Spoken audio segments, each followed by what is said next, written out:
नमस्कार, नॉकिंगन्यूज़.com में आपका स्वागत है। मैं हूं गिरिजेश वशिष्ठ। आज हम बात करेंगे धारावी की। धारावी में अडानी साहब को धारावी का रीडेवलपमेंट का ठेका दे दिया गया है। देखने में लगता है कि एक ठेका दे दिया गया है और धारावी वालों की लाइफ बन गई। अभी वहां नाले कीचड़ में रहते हैं, छप्पर में रहते हैं और उनको क्या, उनको तो फ्लैट मिल जाएगा, उनकी तो लाइफ बन गई।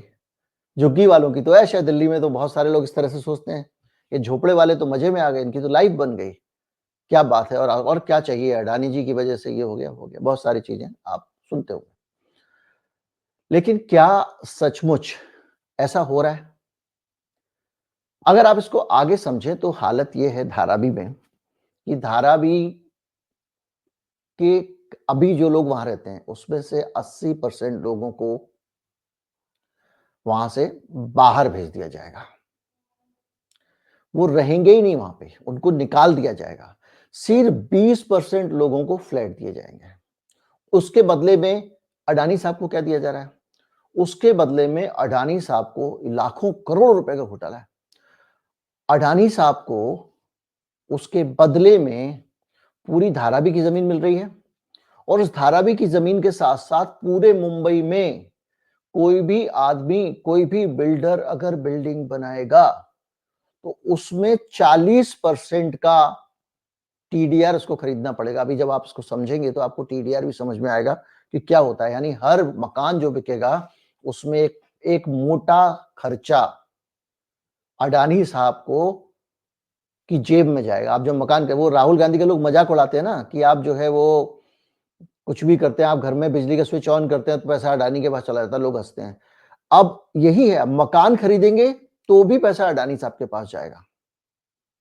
जैसे बिजली का स्विच ऑन करते हैं तो अडानी का कैसे जाता है पैसा, क्योंकि अडानी का कोयले का काम है। बिजली घरों को अडानी से कोयला खरीदना ही खरीदना है। इंपोर्टेड कोयला 10 गुने दाम से वगैरह वगैरह। तो उस कुल मिला के जब आप बिजली जलाते हो, जो महंगी आपको बिजली मिल रही है उसके पीछे वो महंगा कोयला है। वो महंगा कोयला एक सरकारी आदेश के कारण अनिवार्य करके अडानी जी से खरीदवाया गया। तो उसी तरह से ये जो आपका फ्लैट है, जब भी आप एक फ्लैट खरीदेंगे 1 करोड़ का, 50 लाख का, मुंबई में अडानी के पास पैसा जाएगा। जो आसपास की जमीनें हैं धारावी के, वो भी किसी ना किसी बहाने से, वहां एक बस डिपो है वो भी दे दी गई उनको। वहां पे रेलवे के पास की जमीन भी दे दी गई है। वहां पे एक और इलाका है, वहां पे उस इलाके को भी दे दिया गया कि भैया आप जो है कुछ लोगों को किराए पे दे देंगे मकान अडानी साहब, तो वहां पे वो किराए के मकान बना लीजिए। वो किराए का मकान कभी भी खाली करा लेंगे, अडानी को कौन रोक रहा है। तो ये जो है ना पूरा एक बड़ा मामला है। अच्छा, ये तो सिर्फ मकान और पुनर्वास का मामला हो गया। अब आप दूसरी चीज की कल्पना करिए। आप अडानी साहब हैं और आपने क्या किया कि आपने धारावी से लोगों को भगा दिया। मकान तो केवल धारावी के 20% लोगों को मिल रहे हैं, लेकिन जो 80% लोग हैं वो धारावी में रोजगार पैदा करते हैं, रोजगार करते भी हैं। वो लोग सिर्फ नौकरियां नहीं करते, उसमें लोग छोटी छोटी फैक्ट्रियां चलाते हैं। किसी ने फर्स्ट फ्लोर पे लगाई हुई है, किसी ने नीचे लगाई हुई है, उसमें सस्ता सामान बनाते हैं। रोजमर्रा की प्लास्टिक की चीजें, दूसरी चीजें, बहुत सारी डब्बे डब्बियां जो आप छोटे छोटे middle class, lower middle class बाजारों से खरीदते हैं, जो आप सस्ती ड्रेस खरीदते हैं, जो आप सस्ते वाले जितने भी प्रोडक्ट हैं, सस्ते वाले कच्चा बनियान से लेके लालटेन से लेके नेल पॉलिश से लेके सब कुछ बनता है वहां पे। पूरा मुंबई का जो प्लास्टिक कचरा वेस्टेज है उसमें एक बड़ा हिस्सा धारावी में प्रोसेस होता है। जो आप कूड़ा फेंकते हो उसमें से रैक पिकर्स, कूड़ा बीनने वाले प्लास्टिक वगैरह बीन के ले जाते हैं, वो धारावी में जाके वो रिसाइकल होती है, उससे प्लास्टिक के प्रोडक्ट बनते हैं। ये भी खत्म हो जाएगा। तो ये जो इतने बेरोजगार लोग मिलने वाले हैं मुंबई को, ये बेरोजगार लोग हैं और अनपढ़ भी हैं, इसमें बहुत सारे अनपढ़ हैं। ये सब लोग, बेरोजगार गरीब लोग, कम पढ़े लिखे लोग बनेंगे आतंकवादियों, अपराधियों के लिए ह्यूमन रिसोर्स। क्योंकि नौकरियां तो आपने एक झटके में खत्म कर दी, कहीं नौकरियां मिल नहीं रही हैं, पूरे देश की हालत आपको पता है। तो क्या होने वाला है, मतलब आप सोचिए कि पूरी मुंबई, ये समस्या धारावी की नहीं है, ये समस्या पूरी मुंबई की बन चुकी है। और इस समस्या से बचने के लिए अभी कहीं कोई सुगबुगाहट नहीं दिख रही, यहाँ तक कि धारावी के लोगों को भी अच्छी तरह से नहीं पता है। तो वहाँ जो लोग आंदोलन चला रहे हैं, उन लोगों में से हैं और एडवोकेट संदीप कटके। तो एडवोकेट संदीप कटके से हम बात करते हैं और उनसे समझने की कोशिश करते हैं कि ये मसला क्या है, ये समस्या क्या है।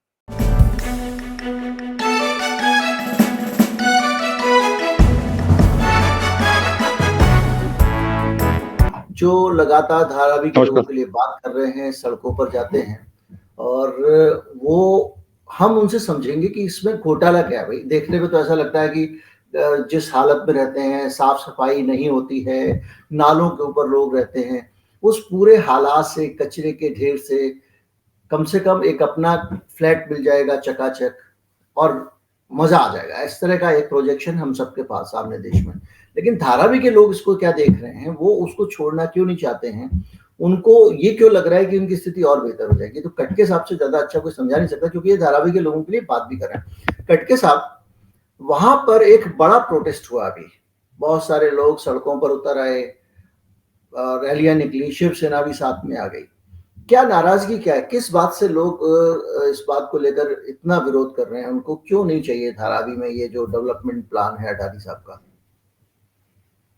नहीं, देखिए, अगर आपको धारावी रिडेवलपमेंट प्रोजेक्ट को देखना होगा तो आप ऐसे देखिए कि धारावी जो है ये मुंबई में एक सेंट्रली लोकेटेड 700 एकड़ का लैंड पार्सल है, जिसके एक साइड में बीकेसी आती है, बांद्रा कुर्ला कॉम्प्लेक्स, जहां पे जमीन का भाव 1 लाख रुपए से लेकर 2 लाख रुपए पर स्क्वायर फीट, और उसके आजू बाजू में साइंस स्टेशन है, दादर स्टेशन है, माहिम स्टेशन है, और मुंबई सिटी और सबब, मुंबई सिटी का एंड जो है वो धारावी में होता है और धारावी के बाद में सबब शुरू होता है। तो इस प्रकार का ज्योग्राफिकल लोकेशन इंपॉर्टेंट जो है वो धारावी का। अभी धारावी में लगभग आज 10 लाख के करीब लोग रहते हैं। लेकिन जैसे ही एनडीए गवर्नमेंट गिरी, उद्धव ठाकरे की सरकार गई और फडणवीस जी की सरकार आई, शिंदे और फडणवीस की, तो उन्होंने फिर से इसका कम्युनिकेशन सेंट्रल गवर्नमेंट से शुरू किया और सेंट्रल गवर्नमेंट ने 45 एकर्स की लैंड देने के लिए सेंट्रल गवर्नमेंट राजी हो गई और इन्होंने रीटेंडर किया। तो ये रीटेंडर प्रोसेस में 5069 करोड़ में पूरी जमीन, यानी रेलवे के 45 एकर्स की जमीन 1 से लेकर 5 नंबर की पूरे सेक्टर, ये 5069 करोड़ की बिड में अदानी को दे दी है। अभी धारावी जो है, धारावी टोटल 700 एकड़ की जमीन है जी। तो 240 हेक्टर लैंड है, उसमें 4 का एफएसआई दिया है। एफएसआई मतलब फ्लोर स्पेस इंडेक्स, यानी अगर आपका ग्राउंड एरिया 1000 स्क्वायर फीट का है और अगर आपको 4 का एफएसआई मिलता है तो आप 4000 स्क्वायर फीट का कंस्ट्रक्शन जो है वो वहां पे कर सकते हो जी। तो वैसे धारावी की टोटल 700 एकड़ जमीन को 4 का एफएसआई दिया है। तो ऐसे मोटा मोटा एक आम आदमी के तौर पे समझें, क्योंकि ये बहुत ज्यादा आंकड़ों में ना जाए, गणित ना लगा पाए, इसको चीज को ना समझ पाए। आमतौर पे लोग उतना ज्यादा सुनते सुनते नहीं दिमाग चला पाते हैं। तो ये कितने करोड़ की जमीन है जो अडानी साहब को दी गई है और कितने में दी गई है? देखिए, 700 एकड़ की जमीन है, 4 का एफएसआई है। अगर आप कंस्ट्रक्शन में देखोगे तो अदानी ने जो प्रपोजल सबमिट किया है गवर्नमेंट के पास, उस प्रपोजल में उन्होंने लिखा है कि धारावी में टोटल 10 करोड़ स्क्वायर फीट का एफएसआई बनेगा जी। 10 करोड़ स्क्वायर फीट उतना एफएसआई बनेगा। टेंडर डॉक्यूमेंट के हिसाब से 4 करोड़ का एफएसआई जो है वो उनको धारावी के लोगों के लिए रिहेबिलिटेशन के लिए लगेगा। इसमें रेसिडेंशियल, कमर्शियल सब कुछ आ गया, मतलब कॉमन एमिनिटीज सब आ गया। 1 स्क्वायर फीट आपने अभी बताया था कि 1 लाख रुपए का है। हाँ, बीकेसी को अगर आप लग के जमीन देखोगे तो 1 लाख से 2 लाख रुपए पर स्क्वायर फीट का रेट है। तो अगर सेक्टर नंबर 5 जो है धारावी का, हाँ, इसको मल्टीप्लाई कर ले तो कितना अमाउंट निकले? मैं वही आपको पूरा संक्षिप्त में एकदम सरल शब्दों में वही बताने की कोशिश कर रहा हूँ। तो इसमें total 10 crore square feet FSI जो है वो जनरेट होने वाला है। उसमें से 4 करोड़ स्क्वायर फीट जो है वो धारावी के लिए जाएगा। तो बचा हुआ 6 करोड़ स्क्वायर फीट एफएसआई जो है उसमें से 50% वो धारावी में बना सकते हैं और 50% एफएसआई जो है वो एज ए टीडीआर मतलब ट्रांसफरेबल डेवलपमेंट राइट्स। अभी धारावी में अदानी को 6 करोड़ स्क्वायर फीट का एफएसआई मिलने वाला है। समझो उसमें से 3 करोड़ स्क्वायर फीट वो धारावी में कंज्यूम करते हैं। बचा हुआ 3 करोड़ स्क्वायर फीट अगर उनको पूरे मुंबई में यूज करना होगा तो उनको टीडीआर के माध्यम से यूज करना होगा, जिसको कहते हैं ट्रांसफरेबल डेवलपमेंट राइट्स। पहले कैसे होता था, जैसे धारावी में पहले एसआरए के प्रोजेक्ट होते थे, स्लम नहीं नहीं, रिहेबिलिटेशन ये अथॉरिटी। जो आपने ये अभी जो बताया ट्रांसफरेबल डेवलपमेंट राइट्स, ये क्या होता है? इसको थोड़ा मैंने जो समझा है मैं आपको बताता हूँ, और अगर आपको और सिंप्लीफाई आप कर सकें तो बड़ा अच्छा होगा। क्या होता है, नॉर्मली सरकार अगर किसी जमीन को किसी इलाके में, अगर एक बिल्डर की बिल्डिंग बनी हुई है, उसके आगे कुल जगह पड़ी हुई है, पता चला सरकार को सड़क चौड़ी करनी है, उसने उतना हिस्सा उसका एक्वायर कर लिया, उसके बदले में वो उतना बिल्ट करने का अधिकार बिल्डर को देती है। वो चाहे तो उस बिल्डिंग में कर ले, चाहे तो किसी और इलाके में कर ले। तो यहां अडानी साहब के मामले में कैसे लागू हो रहा है? देखिए, जैसे कि मैंने कहा 6 करोड़ स्क्वायर फीट का एफएसआई अदानी जी को ओपन मार्केट में बेचने के लिए मिल रहा है। तो जी मान लीजिए उसमें टेंडर डॉक्यूमेंट में 50% जो है वो धारावी के अंदर कंस्ट्रक्शन कर सकते हैं, और जो जी जी 50% बचा हुआ 3 करोड़ स्क्वायर फीट का एफएसआई जो है वो उसको कन्वर्ट कर सकते हैं ट्रांसफरेबल डेवलपमेंट राइट्स, जो कि उनको धारावी के बाहर यूज करना है। तो 3 करोड़ स्क्वायर फीट का जो टीडीआर है, मतलब एफएसआई को टीडीआर में कन्वर्ट करके वो पूरे मुंबई में सिटी और सबर्बन ये दोनों जगह पे उसको कंज्यूम कर सकते हैं। टीडीआर का नियम क्या होता है? टीडीआर में प्राइस इंडेक्सेशन होता है। समझो अभी धारावी की जमीन है, ऐसे मान लीजिए कि धारावी के जमीन का पर स्क्वायर फीट का रेट 10,000 रुपीज स्क्वायर फीट है, और धारावी के बाजू में बैंड्रा है। बैंड्रा का जो रेट है वो 1 लाख रुपया पर स्क्वायर फीट है। मतलब धारावी की जमीन जो है वो बैंड्रा से, मतलब 10 स्क्वायर फीट का एफएसआई बैंड्रा के लिए 1 स्क्वायर फीट होगा। तो जी अगर धारावी का आपको, हाँ, अगर उसको आप टीडीआर में अगर यूज करना चाहते हो, तो धारावी में जो टीडीआर उसको मिलने वाला है अदानी का, अगर उनको बैंड्रा वापरना है, यूज करना है, तो ये अदानी के प्रोजेक्ट के पहले कैसे होता था कि अगर आपको बैंड्रा में धारावी का टीडीआर यूज करना है, अगर बैंड्रा में आपको 100 स्क्वायर फीट का टीडीआर यूज करना है धारावी का, तो आपको धारावी का 1,000 स्क्वायर फीट का जो एफएसआई है उसके अगेंस्ट में आपको खाली 100 स्क्वायर फीट का टीडीआर यूज कर सकते हैं, क्योंकि रेट डिफरेंस जो है वो 1:10 है। हाँ, लेकिन सही ये बात है। तो प्रोजेक्ट में आपने वैसा अगर नहीं एक है। इलाके में और समझ लेते हैं, अगर एक इलाके में आपने 10 मीटर जमीन ली है और वो जमीन का टीडीआर आप कहीं और इलाके में यूटिलाइज करना चाहते हैं, तो उस इलाके के रेट तो के उधर हिसाब की जो से जमीन की उतनी प्राइस है, कम या ज्यादा हाँ, जमीन मिलेगी आपको। हाँ, तो ये प्रोजेक्ट और में अब कैसा क्या है, कर रहे हैं? ये प्रोजेक्ट में इंडेक्सेशन निकाल दिया है। मतलब जो जी प्राइस इंडेक्सेशन होता है उसको रिमूव कर दिया है। मतलब धारावी जी का 1 स्क्वायर फीट का एफएसआई एज अ टीडीआर आपको मुंबई में, पूरे मुंबई सिटी और सबब में कहीं भी वापरना होगा, तो आप उसका पूरा 1 स्क्वायर फीट का टीडीआर पूरा पूरा यूज कर सकते हैं। इसमें प्राइस इंडेक्सेशन कुछ नहीं है। मतलब समझ लो बैंड्रा बैंडस्टैंड का रेट 1 लाख रुपया पर स्क्वायर फीट है, वहां पे अगर आपको धारावी का 1 स्क्वायर फीट यूज करना है तो आप यूज कर सकते हो। तो इस प्रकार से प्रयोजन जो है ये प्रोजेक्ट में हुआ है। उस इलाके में, पूरी मुंबई में, जो धारावी में जितना डेवलपमेंट इनका जो टीडीआर बचेगा, उतनी जमीन पूरी मुंबई में हो गई इनकी। और मुंबई के महंगे से महंगे इलाके में भी उसी धारावी के रेट पे अडानी साहब को एक तरह से मिल गई, डेवलपमेंट राइट मिल गया। और डेवलपमेंट राइट का मतलब ये हुआ कि जितनी जमीन यहाँ पे, ये क्यों साहब, मैं आप आ गए हैं काट के साहब। हाँ, मतलब ये है कि वो मतलब इनको समझ लो, हाँ, एक इनके खाते में डाल दिया गया कि भैया इतनी हाँ, उनके जमीन आप खाते में वो कहीं पे भी टीडीआर की इस्तेमाल कर बैंक, लो। यस यस, तो टीडीआर की और बैंक इसको बनाई जाएगी, और इसका हम्म, उसका पूरा कस्टोडियन जो होगा वो अदानी रियल्टी होगा। पूरे मुंबई में और किसी भी डेवलपर जी को जी टीडीआर खरीदना है तो 40% टीडीआर जो है वो अदानी से खरीदना कंपलसरी है, बंधनकारक। यानी अगर कोई बिल्डर को 10,000 स्क्वायर अच्छा, फीट का कंपलसरी है, टीडीआर मतलब चाहिए, पूरे मुंबई में, ये सिर्फ कंपलसरी, धरावी का मसला नहीं रह गया, पूरे मुंबई में कोई भी पूरे मुंबई का बिल्डर मसला है। अगर वो कोई बिल्डिंग बनाता है, तो उस बिल्डिंग का जो डेवलपमेंट है उसका 40% का अधिकार अडानी का है। उसको 40% पहले अडानी से खरीदना पड़ेगा, तब वो बिल्डिंग बना पाएगा।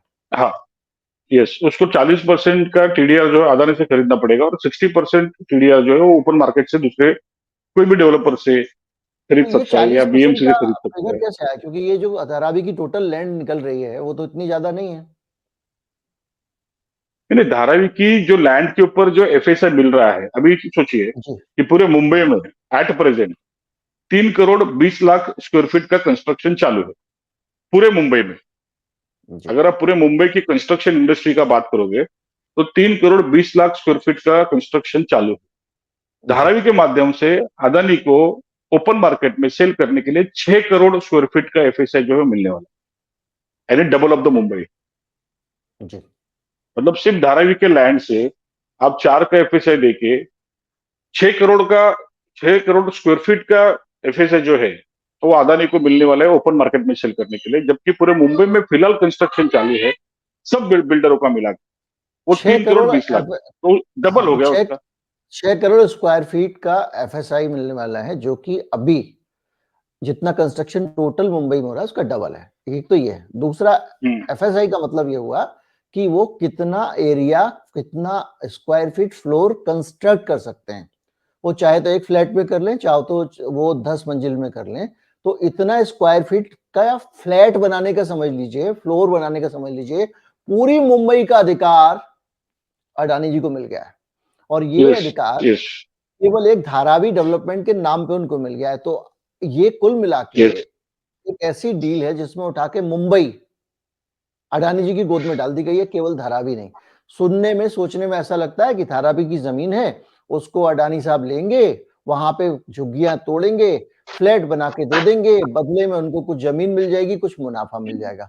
लेकिन मामला ऐसा नहीं है। मामला ऐसा है कि धारावी के नाम पे मुंबई ही अडानी साहब के चरणों में डाल दी गई, एक तरह से देखा जाए। क्योंकि जैसा आप कह रहे हैं, वकील साहब कह रहे हैं कि जो फ्लैट है, अगर कोई भी बिल्डर प्रॉपर्टी बनाएगा तो 40% जो डेवलपमेंट है, उसका जो डेवलपमेंट चार्ज होता है वगैरह वगैरह होता है, वो सारा का सारा उनको पहले अडानी साहब को देना पड़ेगा। यही है ना डेवलपमेंट सर? राइट जो है, मतलब समझो, हाँ, डेवलपमेंट। मैं यानी समझो किसी बिल्डर को एक पर्टिकुलर स्क्वायर फीट का कंस्ट्रक्शन करना है और उसको जी एडिशनल स्पेस चाहिए, एडिशनल उसको एफएसआई चाहिए, तो एडिशनल एफएसआई के लिए एक वो बीएमसी या सरकार को अप्रोच कर सकता है, कर सकता था, या कोई और अन्य डेवलपर से, उनके पास अगर किसके सीडीआर है वो खरीद सकता था। लेकिन अभी ये अदानी के प्रोजेक्ट के बाद में हर एक बिल्डर को सबसे पहला अदानी को अप्रोच करना जरूरी है, उनसे उसको 40% टीडीआर खरीदना जरूरी है, उसके बाद में वो ओपन मार्केट से या गवर्नमेंट से टीडीआर खरीद सकता है।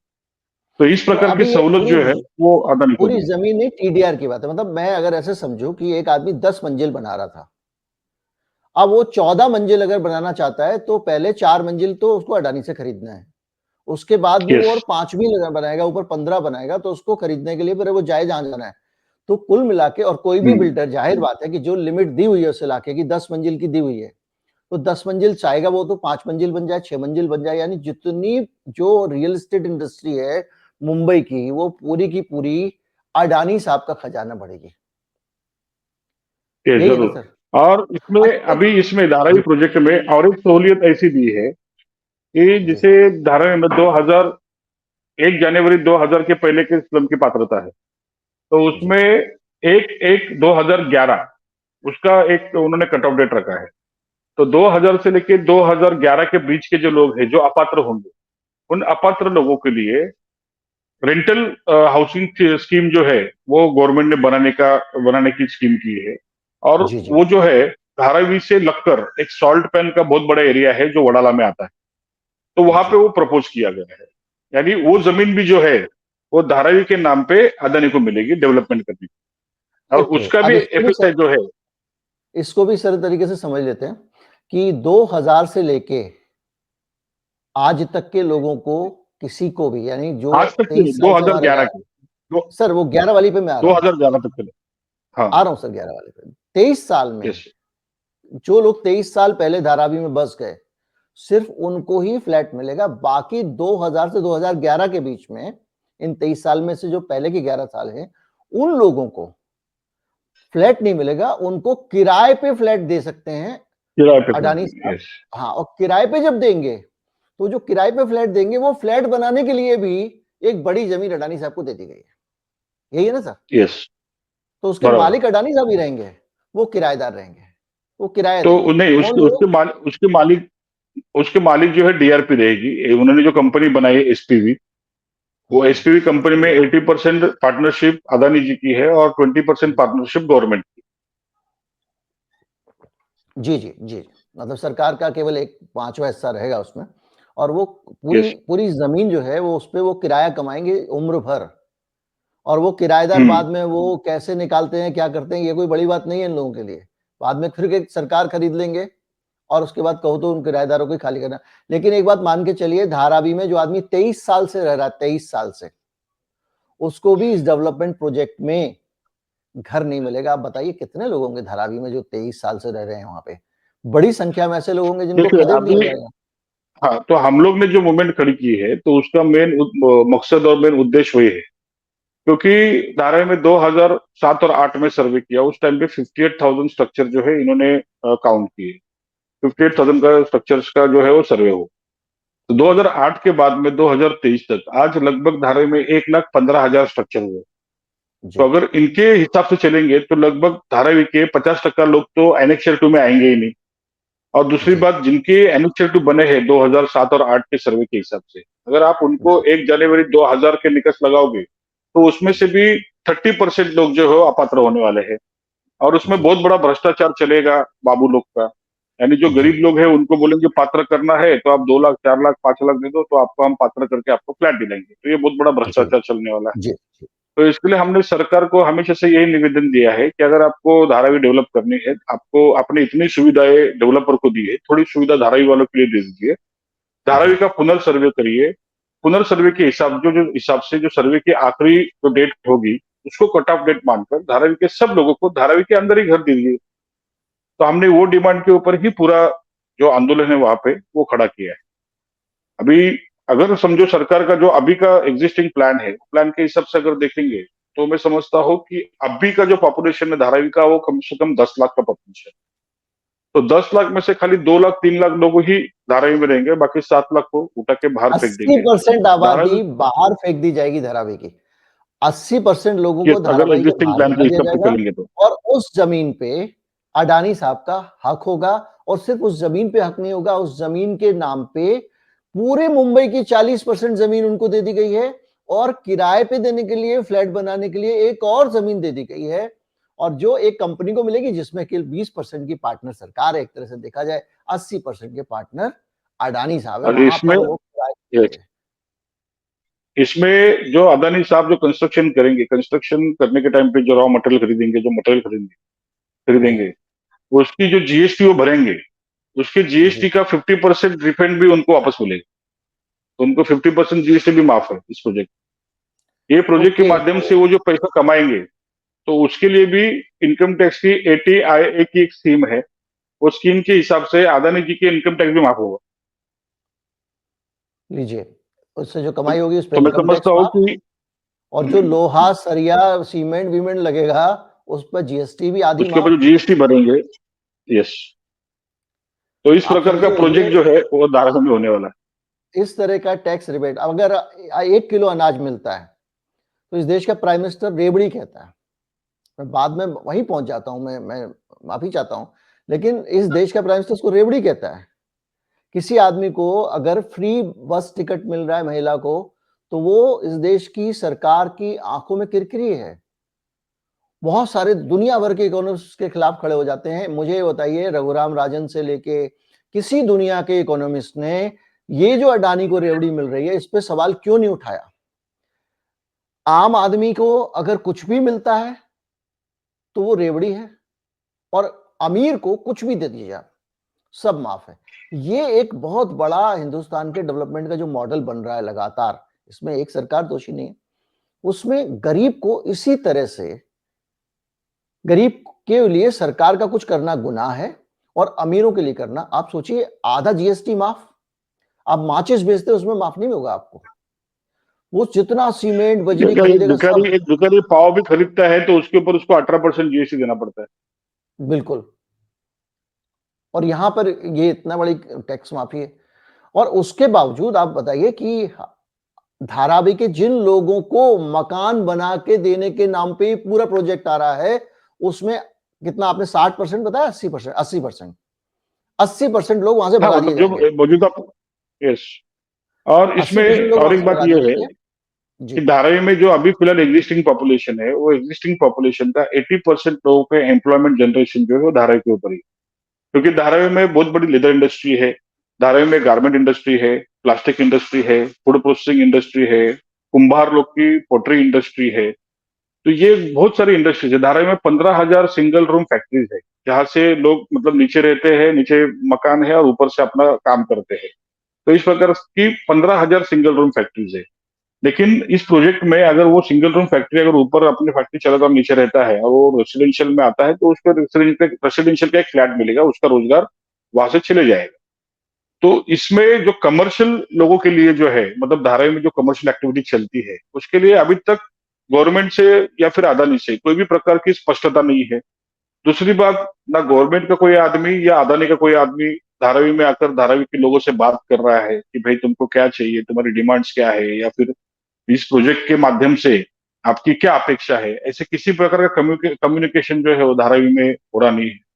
यहाँ पे ऊपर के लेवल पे पॉलिसी बन रही है, यहाँ पे नीचे लेवल पे कुछ एनकाउंटर जो एक्स पुलिसमैन है, एनकाउंटर स्पेशलिस्ट, उनको यहाँ पे डिप्लॉय कर दिया लोगों को डराने के लिए। तो इस प्रकार का पूरा माहौल जो है वो धारावी में अभी फिलहाल बनाया जा अब रहा अब है। अब आप और मैं समझिए, समझ एक आदमी बेच रहा है, दूसरा आदमी खरीद रहा है। जिसकी जमीन है, जिसका घर है, जो रहता है, उसको नहीं पता है। मैंने तुम्हें खरीद लिया, यस, तुम नेता हो, तुम मेरे लिए पॉलिसी बना दो और हम तुम मिलके तय कर लेंगे कि इन इतने सारे गरीबों का क्या होना है। और आप एक पॉइंट और छूट गया, ये जो फैक्ट्रियां हैं, इसमें आदमी अकेले घर में हथौड़ी लेके नहीं बनाता है। एक फैक्ट्री में किसी में 10, किसी में 5, किसी में 15 और किसी में 25 भी कर्मचारी काम करते हैं। ये जो बेरोजगार लोग हैं, ये बेरोजगार लोग सबसे बड़ा निशाना, क्योंकि ये इलिटरेट बेरोजगार है, ये सबसे बड़ा निशाना बनेंगे उन लोगों का जो इलीगल एक्टिविटीज चलाते हैं, जो टेररिज्म के लिए शिकार ढूंढते हैं। उस तरह का पूरा एक नया इकोसिस्टम मुंबई के लिए सरदर्द और होने जा रहा है। किस लिए? क्योंकि एक लाला सेठ गिरधारी लाल का खजाना भरना है, वो किसी का दोस्त है। एक बात बताइए सर, कि ये जो आप मसले उठा रहे हैं, इसको आप सड़क पे तो उठा ही रहे हैं। मुंबई में मैंने बड़े बड़े प्रोटेस्ट देखे हैं, पॉलिटिकल पार्टीज भी कुछ आपके साथ हैं जो पावर में नहीं है। लेकिन क्या आप इसको लीगल बैटल को सुप्रीम कोर्ट या दूसरी जगह पे ले जा रहे हैं, और किस तरह से आप इसको लड़ रहे हैं? नहीं, जरूर ये मामला तो मतलब कोर्ट में जाने वाला है। अभी फिलहाल कैसा है, हम लोग थोड़ा लोगों में एक अवेयरनेस क्रिएट करें, क्योंकि लोगों को पता ही नहीं। ये खाली मतलब ऊपर लेवल पे जो पॉलिसी चल रही है और सरकार जो तय कर रही है, वहां पे आधा नहीं आ गया है, क्योंकि वहां के लोग जो है अपनी जिंदगी में इतने व्यस्त है कि उनको पता ही नहीं कि क्या चल रहा है।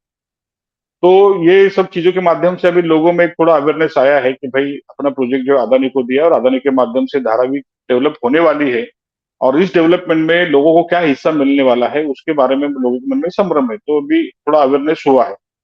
अभी कोर्ट में हम अभी तक गए नहीं है, लेकिन कोर्ट में हम जाएंगे जरूर। अगर हमारी मांगे जो है पूरी नहीं हुई, तो हम ये लड़ाई कोर्ट में भी लड़ेंगे और जमीन पर भी लड़ेंगे। लेकिन फिलहाल माहौल जो है वो ऐसा है कि भाई पहले लोगों को तैयार करो, क्योंकि जो लोगों का हक है, जब तक उनको मालूम नहीं पड़ेगा उनका हक क्या है और लोग तैयार नहीं होंगे, तब तक ये मूवमेंट जो है वो आगे नहीं बढ़ेगा। और उसके बाद में जब लोगों के हक की बात हम जब सरकार से कम्युनिकेट करेंगे और सरकार उसके ऊपर कुछ नहीं करेगी, तो फिर हम लोग के पास पर्याय है कानून के पास जाने का। और हम उस प्रकार से जो लीगल चीजें अवेलेबल है हमारे पास, लीगल रेमेडीज अवेलेबल है, उस हिसाब से करेंगे। लेकिन ये लड़ाई जो है वो हक की लड़ाई है, क्योंकि देखो सरकार का काम है नियम बनाना, और कोर्ट का काम होता है सरकार ने जो नियम बनाए हैं उसको फॉलो करना। तो इसके लिए हमने पहला टारगेट किया है कि जो नियम बनाते हैं पहले उनको ही उनका ही घेराव करो, क्योंकि ये जो पॉलिसीज बन रही है ये सरकार के माध्यम से बन रही है। अगर सरकार इनकी पॉलिसी चेंज करती है, इनकी थोड़ी नीति चेंज करती है, तो हमको कोर्ट में जाने की जरूरत नहीं है। लेकिन अगर भविष्य में ऐसा नहीं होता है, तो ये लड़ाई कोर्ट तक भी जाएगी। सड़क पे तो हम लड़ ही रहे हैं और ये कोर्ट में भी जाएगी। कोई एक अपना एस्टिमेट बनाए, ये कितने बड़ा घोटाला, कितने करोड़ का घोटाला है? ये तो मुंबई एक तरह से, जो आपकी बातों से मुझे लग रहा है कि पूरी मुंबई उठा के अडानी साहब को दे दी है कि लो भाई, जी लो अपनी जिंदगी, भगा दो सारे ये जो गरीब गुरबे रहते हैं वहां पे। वो पूरे देश से, कोई गुजरात से, कोई महाराष्ट्र से, कोई बंगाल से, कोई यूपी से, ये जो आके वहां रहते हैं, ये गरीब तुच्छ लोग जो देश पे बोझ है, इनको उखाड़ के फेंक दो। तुम अपना वहां पे अट्टालिकाएं बनाओ, और उस अट्टालिका में भी इनको कुछ न दो, इनकी जमीन तुम्हारी हुई। ये पूरा जो एक पूरा नेक्सस हुआ इतना बड़ा, इसमें कितना, इसमें जो है, जो ये जो पूरा घोटाला हुआ है, ये कितना बड़ा आर्थिक घोटाला है? पहली चीज मैं आपसे यह समझना चाहता हूं, कितना रुपए का एक एस्टीमेट है जितने का चूना इस देश के लोगों को लगाया गया। और दूसरा, चूना इसको कह सकते हैं, लेकिन अब सरकार जब इसको लेजिटिमेट कर देती है कानून से, तो ये चूना नहीं रह जाता।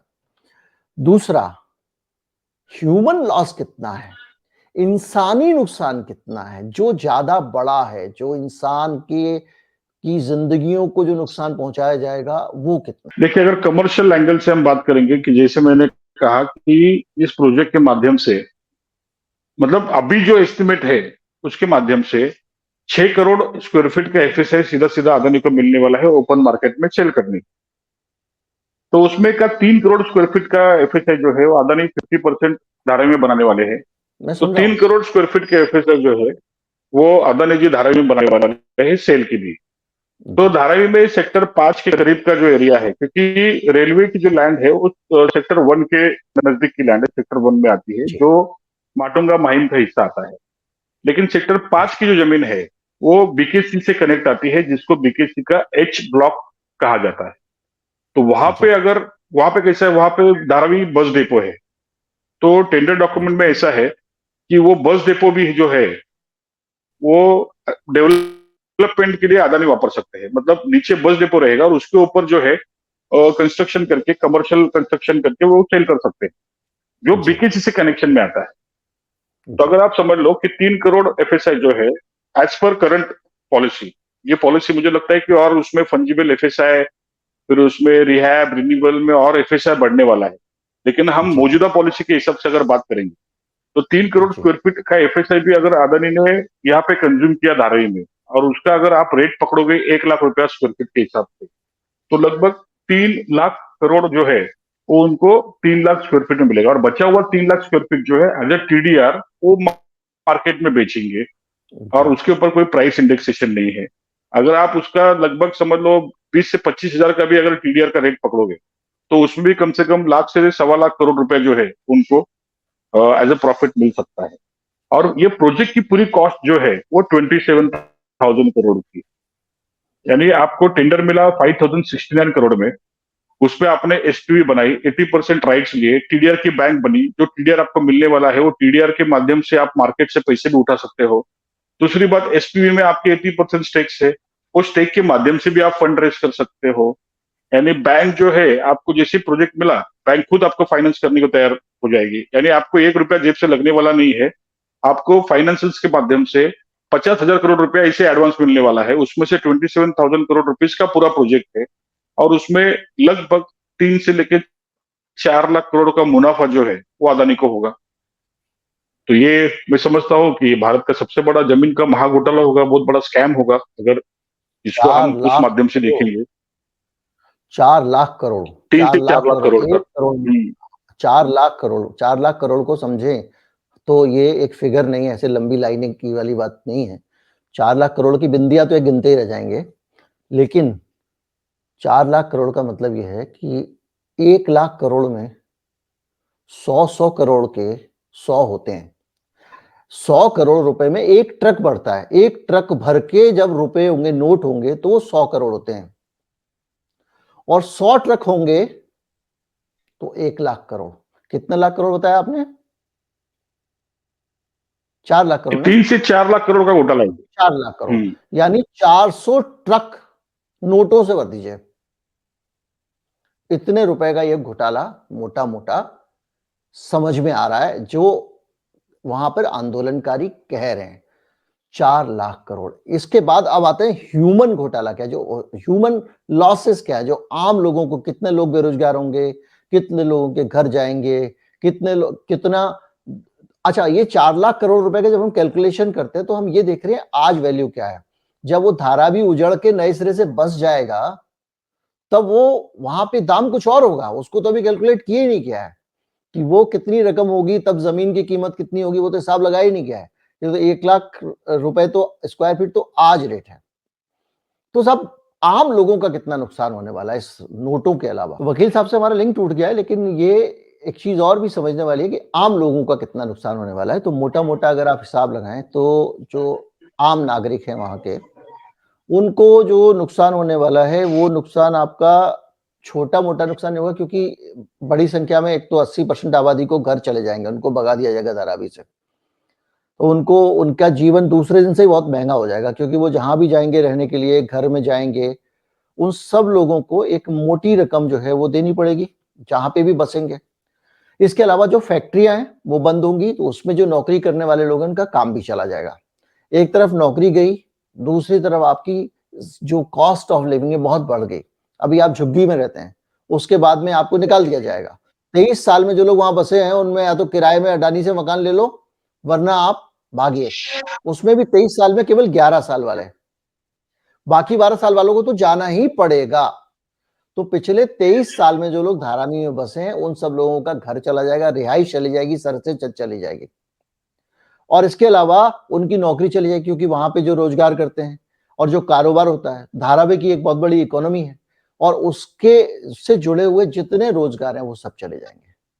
वहां पर जो कूड़ा बीनने वाले काम कर रहे हैं, वहां कारपेंटर काम कर रहे हैं, वहां कुम्हार काम कर रहे हैं, छोटी छोटी फैक्ट्रियां हैं, घर में छोटे छोटे सामान बन रहे हैं, असंख्य। धारावी अपने आप में पूरी मुंबई को वो सामान देती है जो सस्ता है। पूरी मुंबई जो जाके वहां पे जो छोटे छोटे मार्केट्स वगैरह में, लोकल मार्केट में फुटपाथ से सामान खरीदते हैं, वो सब धारावी में बनता है। पूरी मुंबई की कॉस्ट ऑफ लिविंग बढ़ जाएगी, धारावी के लोगों का की कॉस्ट ऑफ लिविंग बढ़ जाएगी, उनकी नौकरी, उनके धंधे सब चले जाएंगे। ये एक ऐसा बड़ा डिजास्टर होने जा रहा है जो एक आदमी के फायदे के लिए किया गया है। अब ये बताने की जरूरत नहीं वो किसका दोस्त है। अभी आपसे संपर्क कट गया था वकील साहब, तो ये बताइए सर कि संक्षेप में कि ये कुल मिला के कितना ह्यूमन लॉस होने वाले। एक तो एस्टिमेशन मैंने ऐसे मोटा मोटा लगाया कि इतने रोजगार चले जाए, कुछ रोजगार चले जाएंगे, फैक्ट्रियां तबाह हो जाएंगी, ये सब मिला के जो पूरी मुंबई को नुकसान होने वाला है वो क्या होने वाला है। अभी तो बाकी लोग समझ रहे हैं धारावी को ही तो नुकसान हो रहा है, मुंबई तो मजे में है। अगर फ्लैट अगर खरीदने जाएंगे ना, अगला मिडिल क्लास है आप, तो जो 1 करोड़ का फ्लैट खरीदते हैं उसको भी फटका लगेगा, क्योंकि उसको प्लॉट महंगा मिलेगा, क्योंकि बिल्डर टीडीआर किससे खरीद रहा है, अडानी से खरीद रहा है, उसकी कॉस्ट बढ़ गई, बिल्डर भी दुखी होंगे। बताएं सर वकील साहब। दरअसल वकील साहब जिस इलाके में हैं वो इस वक्त है नहीं वहां पर, मुंबई में नहीं है, वो अपने नेटिव प्लेस में गए हुए हैं, और नेटिव प्लेस में उनके काफी नेटवर्क का इश्यू है, तो उसके कारण डिस्कनेक्ट हो रहा है। तो कुल मिला के एक पूरी मुंबई की जिंदगी इससे प्रभावित होने जा रही है। नौकरियां जाएंगी, कल कारखाने बंद होंगे, फैक्ट्रियां बंद होंगी, खाने पीने का इसका पूरा जो एक पूरी मुंबई की सप्लाई है, बहुत सारी खाने पीने की चीजें बनती हैं, और मुंबई में जो सस्ता सामान, जैसे दिल्ली में हम लोग बुध बाजार मंगल बाजार से खरीदते हैं, उस तरह का सामान जहां बनता है वो फैक्ट्रियां बंद होने जा रही हैं।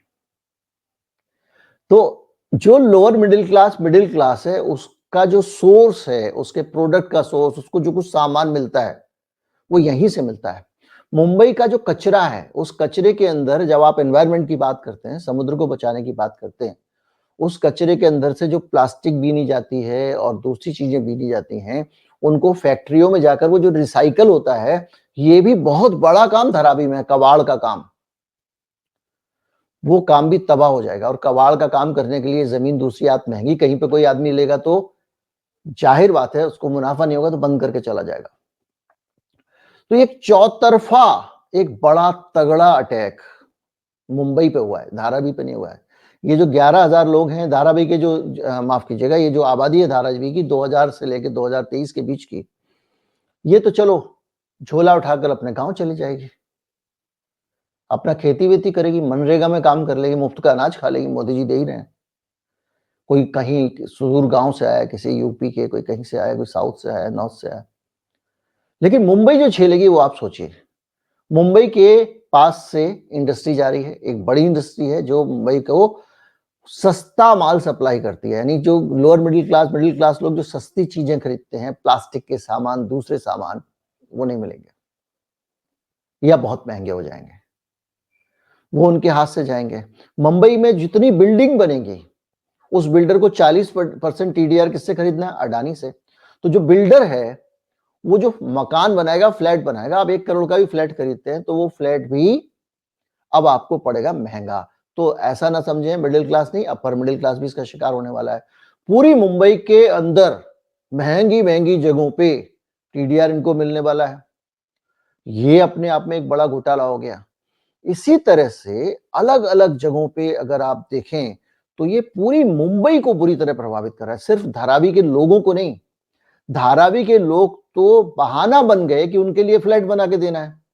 उनको तो फ्लैट भी नहीं मिल रहा है, 80% लोगों को तो फ्लैट भी नहीं मिलेगा, उनको वहां से भगा दिया जाएगा। यानी आप सोचिए 5 में से 1 आदमी को फ्लैट देना है, बाकी सबको हटा देना है और उसके डेवलपमेंट के नाम पे आसपास की बस डिपो भी यूज कर लो, आसपास का जो और भी जगह यूज कर लो। देश भर में रेलवे के किनारे से अतिक्रमण हटा रही रेलवे। यहाँ रेलवे जमीन उल्टा दे रही है, अडानी सबको ले लीजिए। आप सोच भी नहीं पा रहे होंगे या कभी आपने सोचा भी नहीं होगा इससे पहले कि इस तरह का बड़ा खेल हो गया है अडानी साहब के मामले में जो हमको पता नहीं है। उम्मीद करता हूं वीडियो आपको अच्छा लगा होगा। अच्छा लगा हो तो ज्यादा से ज्यादा लोगों तक पहुंचाएं। चैनल को सब्सक्राइब कर लें, फेसबुक पर भी फॉलो कर लें। नमस्कार, जय हिंद।